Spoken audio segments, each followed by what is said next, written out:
2,000 years later. 6.5 hours later. A few inches later. Day 2, day 3, day 4. A few moments later.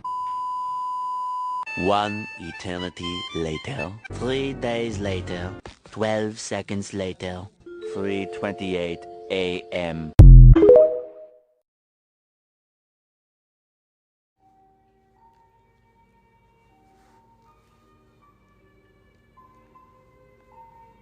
How old are you? 5. Are you sure you're not 55? No, I'm not 55.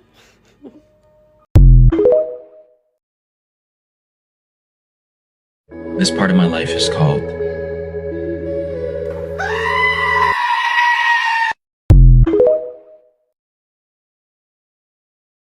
Okay, I just finished this color changing top and I feel like it turned out so cool. I love the idea of the color kind of changing the way you interpret the text, if that makes sense. So on the black and white side, all of these things, oh my gosh, I can't stop talking about this. I don't know where it comes from. Feels like it's about something so much sadder, where it's this side, it's something exciting. Yes, I just love that it's the same on both sides, but it has such a different look even though it's the same word. Even their little insides are identical. Cute. Have you ever finished your knitting project and tried it on only to find that the cast-off edge was just too tight and cutting off your circulation? It's happened to me, and I switched to a super stretchy, super simple bind-off that's become one of my favorites. Even though there are some fancier or more complicated stretchy bind-offs, I keep going back to this one because it's just so simple and so easy to use. It truly takes a few seconds to learn. Let me show you how it's done. To begin, knit 2 together and then pass that stitch back onto your left-hand needle. And we're going to continue to knit 2 together and pass that stitch back onto our left-hand needle until we have cast off all the stitches we want to cast off. And that is it. I know, I promised it would be easy. Now the look of this bind off isn't the fanciest and it's not the most decorative, but it is super functional in that it is stretchy and it's going to hold your stitches in place without letting your work unravel. Plus, it has the most important factor of being a really easy to remember stretchy bind off that you don't need to look up every time you need to do it.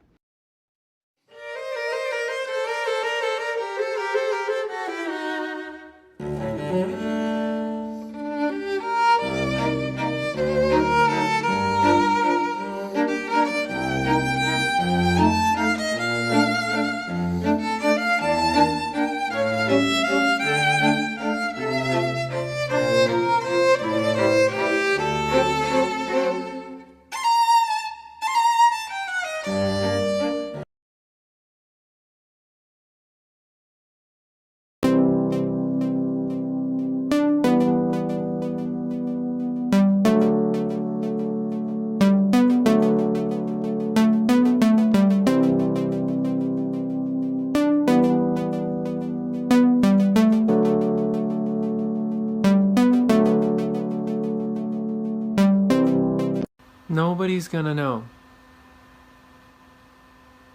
Nobody's gonna know. They're gonna know. How would they know?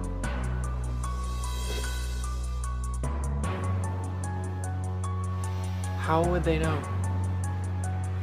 How would they know? I can't. I can't. Welcome back to my series on how to knit, where I show you how to knit. It's in the name. Today we're going to go over how to do increases in knitting, and I'm going to show you 2 of the most popular ways to do it. These 2 increases are called make one right and make one left, which just indicates the way the stitches are slanted when you're done. So what you're going to do is find this middle bar between the stitch on your right needle and the stitch on your left needle. You see that? It's the one that's on top of my fingernail right now. And you're going to use your left-hand needle to basically pick it up like it was a new stitch. To make one left, you pick it up from the front like I just did, and then you're going to knit in through the back of this loop, which can be kind of difficult. Honestly, if it's a little tough to do, that's how you know you did it right. And then wrap your yarn around counterclockwise like normal and knit up that stitch. And now you increase the number of stitches in your row by 1, and you can just continue knitting as normal. And this creates a nice increase with no weird little gaps. Let's do it one more time. Use your left hand needle to insert into that middle bar from front to back, and then use your right hand needle to knit into the back of the loop. Wrap your yarn counterclockwise and pull the stitch off of your left hand needle. See, that's not as intimidating entertaining as it looks, let's do a make one right. It's exactly like the make one left, except a little bit backwards. Locate that middle bar in between your two stitches one more time, and then use your left hand needle to go behind the bar and pick it up just like a stitch. And then you'll use your right hand needle to knit in front of the stitch like I'm doing right now. Like you're going in through the front part of that loop instead of the back part. And then just wrap your yarn counterclockwise and pull off of the left hand needle. And that is how you make one right. So one more time, you go in from behind the crossbar and pick it up with your left hand needle and then knit from in front of the little loop, wrap your working yarn around and finish the knit stitch. These type of increases are super popular in things like raglan sweaters, which is a really easy way to get into knitting sweaters. So they're pretty important to learn if I do say so myself. And I will see you next time with decreases. Show me the life hack that you randomly saw one day that is now an unconscious standard practice in your life. I'll go first.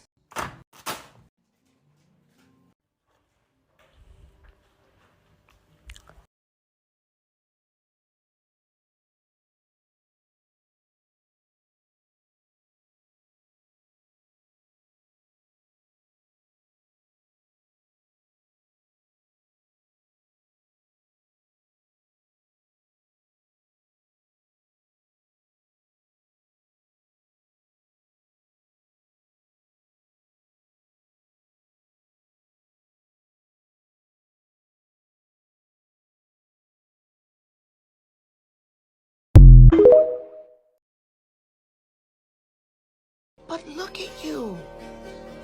Look how far you've come. You faced your trauma. And you came out on the other side. And I'm sorry to get a little emotional, but there were some times there. Hello, this is going to be another video in my knitting help questions. So I have made 2 raglan sweaters. They're the only things I've ever knit. This one is pretty atrocious, but it is a sweater technically. And that was my first one, my first ever knit anything. This is my second knit project. It is another sweater. It's the exact same pattern. I just did it a lot differently and I modified it in a lot of ways. So it looks different obviously, but I fixed a lot of my errors and my ways. And now I went on to knit a different sweater, and it was the Cloud Sweater by Petite Knit. And I read the pattern and I was so lost. I don't know what German short rows are. I don't know anything. I don't know anything about, so now I only know how to knit raglan sweaters basically. And that's pretty much all I know at this point.